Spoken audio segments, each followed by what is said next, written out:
நேத்திக்கு பார்த்திங்கன்னா டிவிகே பிரச்சாரம் வந்து கரூரில் நடந்திருக்கு.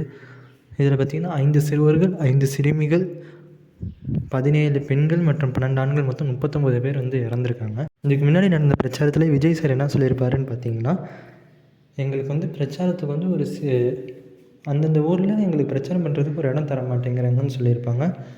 அதே மாதிரி ரோட்டில் பார்த்திங்கன்னா அதிகமாக கூட்டம் சேர தான் செய்யும். ஏன்னா ஒரு டிவிக்கு உறுப்பினர்கள் பார்த்திங்கன்னா போலீஸிடம் ஏற்கனவே மனு கொடுத்துருக்காங்க 10,000 பேர்கிட்ட வருவாங்க. ஆனால் போலீஸ்கிட்ட கேட்டதுக்கு இப்போ என்ன சொல்கிறாங்கன்னா 10,000 பேர்கிட்ட தான் வருவாங்கன்ட்டு அவங்க மனுவில் குறிப்பிட்டிருந்தாங்க. ஆனால் வந்தது பார்த்திங்கன்னா 27,000 பேர்கிட்ட வந்திருந்தாங்கன்னு சொல்லியிருக்காங்க. அது மட்டும் இல்லாமல் அங்கே இருக்க மக்கள் பார்த்திங்கன்னா காலையிலேருந்தே இருந்திருக்காங்க. எங்கேயுமே நகராமல் காலையிலேருந்து அங்கேயே இருக்கவும் தான் இந்த வெயில் தாக்கம். மட்டும் இல்லாமல் விஜய் சார் வந்து நைட்டு பேசும்போது பார்த்திங்கன்னா அங்கே கரண்ட் ஆஃப் ஆகிடுச்சு. அதனால் மக்கள் அவர் பேசுகிறது கேட்கலேன்ட்டு பக்கத்தில் வர தான் அங்கே கூட்ட நெரிசல் அதிகமாகவே ஆகிருக்கு.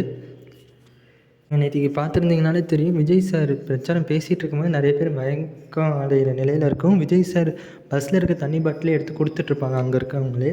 விஜய் சாரே தூக்கி போடுவார் பாட்டில்லாம் நிறைய பேர்த்துக்கு.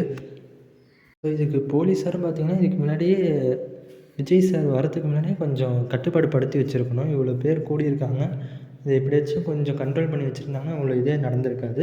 இன்னொரு காரணம் பார்த்திங்கன்னா கரண்ட் ஆஃப் ஆகவும் தான் நிறைய பேர் அவர் பேசுகிறது கேட்கலையேன்ட்டு பக்கத்தில் வந்திருக்காங்க. அப்போ தான் கூட்ட நெரிசல் அதிகமாகவே இருக்குது. ஸோ இந்த இனிமேலாவது ஃபஸ்ட்டு ஃபேமிலிக்கு இம்பார்ட்டன்ஸ் கொடுங்க, அப்பா அம்மா சொல்கிறது கேளுங்க.